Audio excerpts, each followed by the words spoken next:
نص ملعب علي عفيف بص هذا يوسف المساكني. عشان كده يوسف المساكني ثمنه 12 مليون دولار. عشان كده يوسف المساكني السنة الجاية بنسبة كبيرة هنلاقيه في الدوري الصيني. عشان كده يوسف المساكني مختلف. محتاجين حد في نص الملعب يحط الكرة تحت رجله، الكرة تفضل معاه شوية، اللي قدامه يحترموه شويات. عايزين كده. يخرج علي عفيف والبديل يوسف المساكني.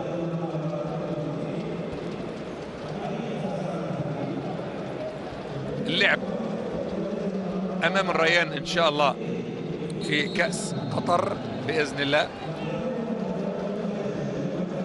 يكون في المرحلة القادمة يوم الاحد، الجيش والسد يوم الاثنين، النهائي يوم الجمعة ان شاء الله بكأس قطر اللي هو كأس ولي العهد بالمسمى السابق. نزول النجم التونسي يوسف المساكني، نجم الترجي التونسي السابق ونجم منتخب تونس ولاعب نادي الاخوية وهدافه في بطولة الدوري هذا الموسم برصيد 15 هدف.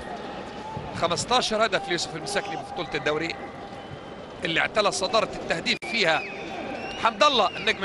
الحمد لله ربع ساعة الشوط الثاني ولا زالت بدون اهداف. ضغط قوي وبعدين يا شباب كعب رجل لورا مش لقدام. امامية مونتاري لازم كفاح كبير. اهو كده اهو كده اهو كده، هو ده فاول. العب بسرعه العب بسرعه اهو كده. ده كلام محترم. المساكني خلاص العقل زينه، العقل زينه. بص حافظ على كورته ازاي. بص بص بص غير قماشه تانيه، تركيبه تانيه، عجينه تانيه، طينه تانيه، مهاره تانيه، موهبه تانيه، حسبه تانيه، حسبه تانيه. نام تايهي قالوا المساكني يريحوا مع بعض شويه. بص امامي محمد عبد الله تريزور. امطار حاضره، درجة حرارة منخفضة، رجال أقوياء يبحثون عن تقديم نتيجة إيجابية لإسعاد جماهيرهم وإسعاد كل الجماهير القطرية. أمامية ضربة الرأس محمد عبد الله تريزور، كريم بوضياف، المساكني، كريم بوضياف، خالد اللي بتساعد على تنفيذها، رمي التماس، أحمد عبد المقصود، أحمد ياسر،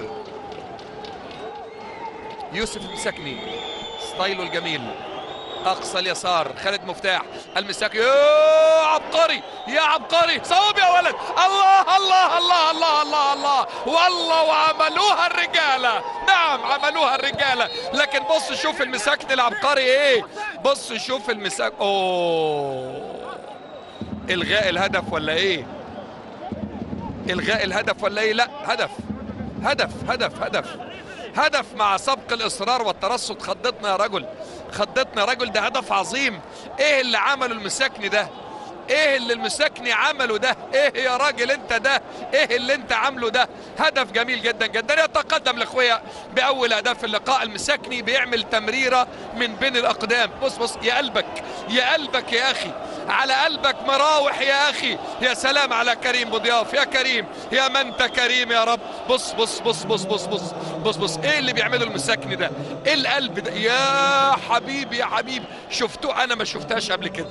شفت كتير وقليل، ما شفتش كده زي كده قبل كده ابدا. 1-0 لاخويا، 1-0 لاخويا.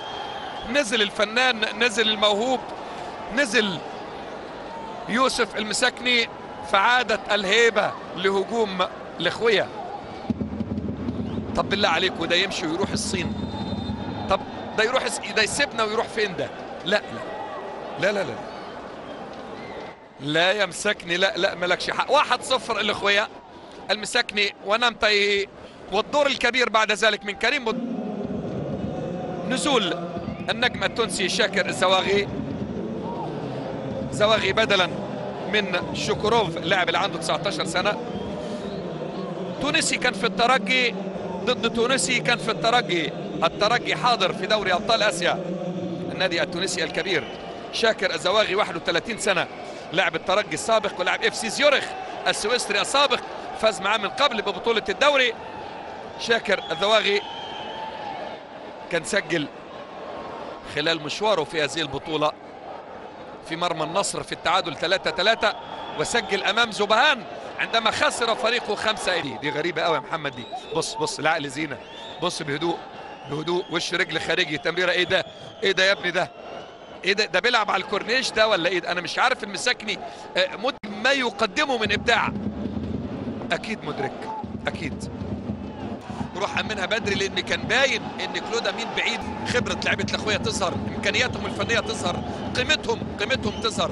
المساكني امكانياته فوق مستوى الكل الحقيقه في القدرات الفنيه الخاصه. تاني المساكني اي بساطه، اي سهوله، اي انسيابيه. المساكني يقدم كره قدم حقيقيه، يقدم كره قدم حقيقيه.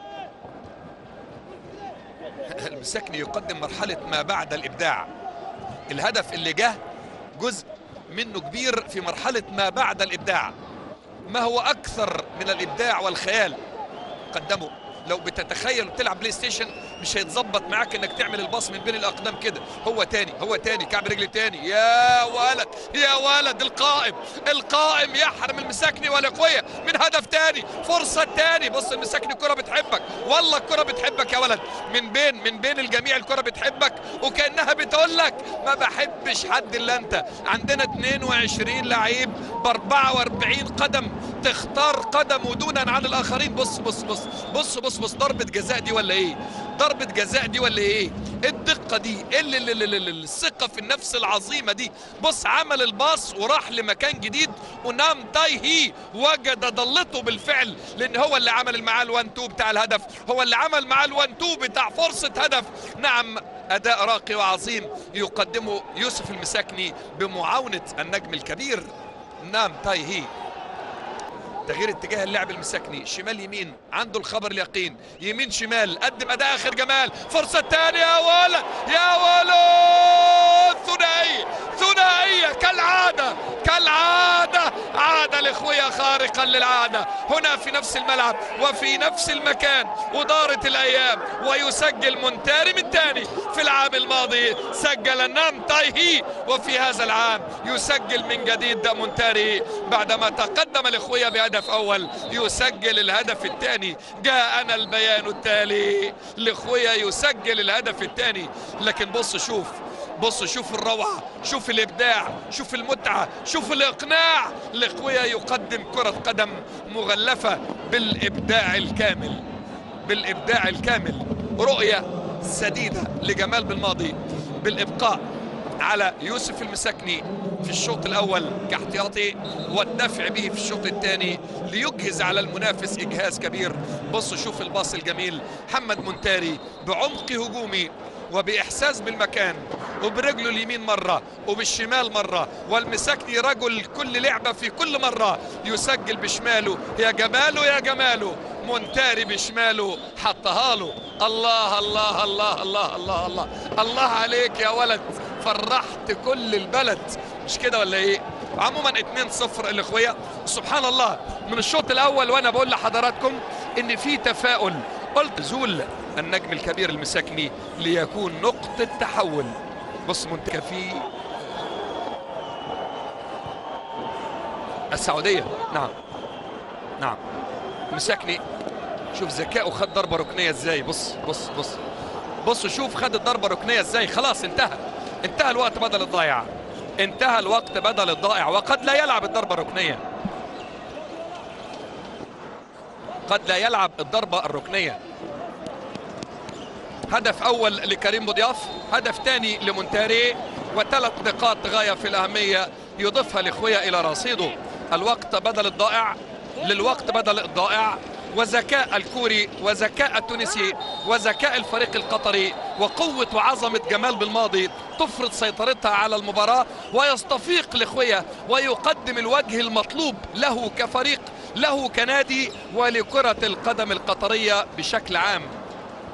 9 من لاعبي الاخوية ضمن افراد منتخب كارينيو ومنتخب قطر، شيء يدعو للتفاؤل، ومباراة نعتبرها مباراة تحضيرية لمنتخب قطر أيضا بمشاركة كل هذا الكم من اللاعبين المشاركين مع العنابي في هذا اللقاء.